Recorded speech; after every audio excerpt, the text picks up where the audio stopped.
romance, the one between you and me, is real deja vu. Well, deja vu isn't really it.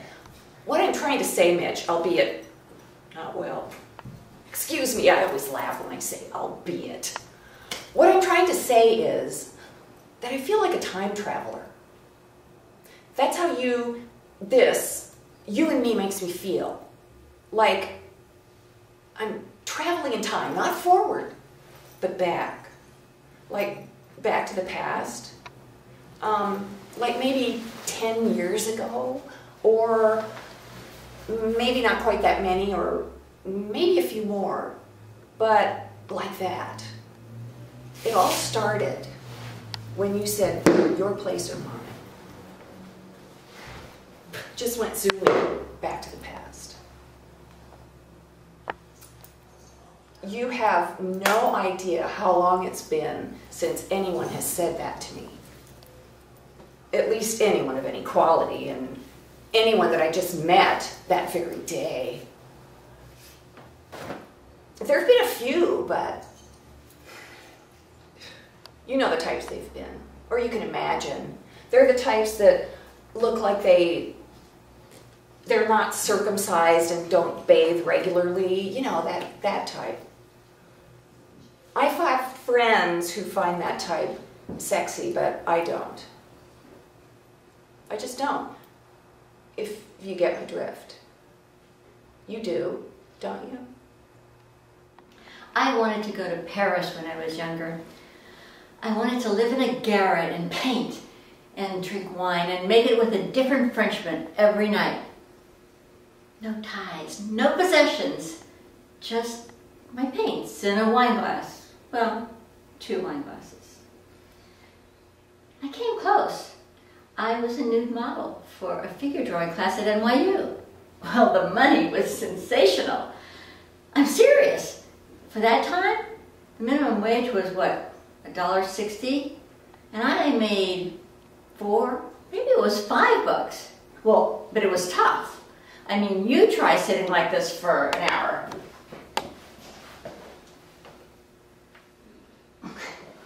First, my hands and my feet would go numb, and then my tailbone would go to sleep.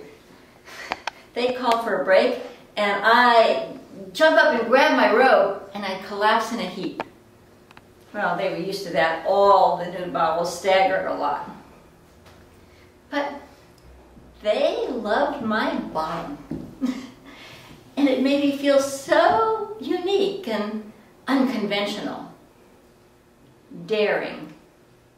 Yeah, that's it, daring. I went home for Christmas that year to my parents' house, and I've been modeling since, July. And we went to these friends of my mother and dad's, the Hugheses. They were having this little dinner thing, and they said, "Oh, bring Paula. We haven't seen her since she moved to New York." So we went, and I'm telling them all about the market research firm that I'm working for, and I'm BSing like mad. And we go into the dining room, and there, hanging above the buffet,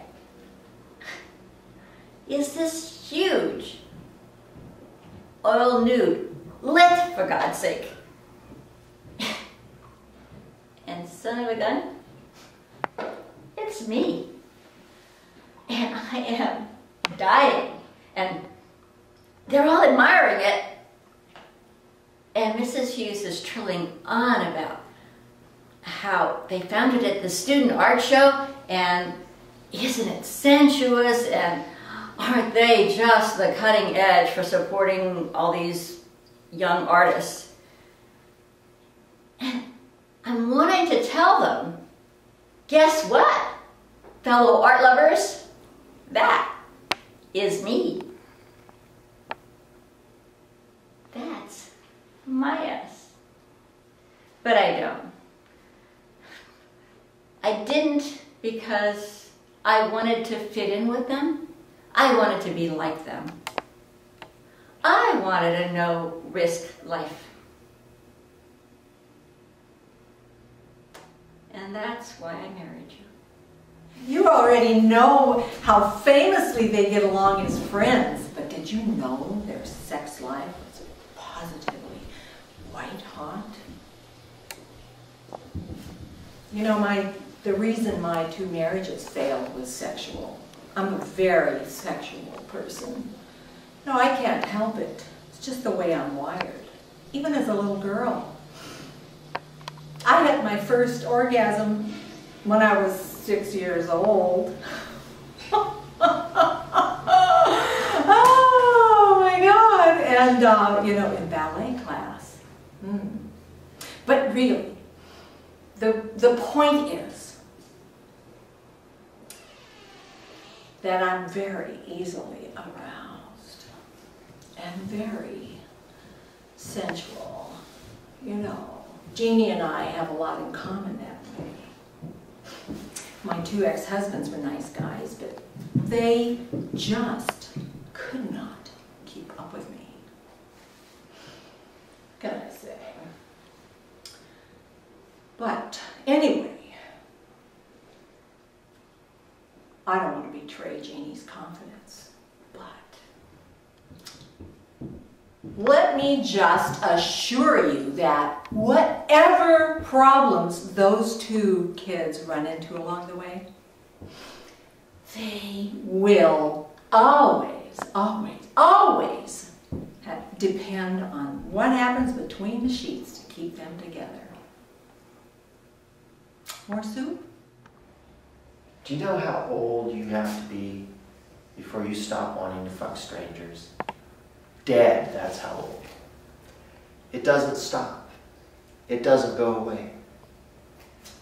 You put all this energy into suppressing it and telling yourself it's worth it because of what you get in exchange. But then somebody brushes up against you and you're 14 years old again. And all you want to do is go to the drive-in and fuck her brains out in the back seat. But you don't do it because you're not going to be that kind of person. So you go home and there's your wife. And she wears socks. And I love that.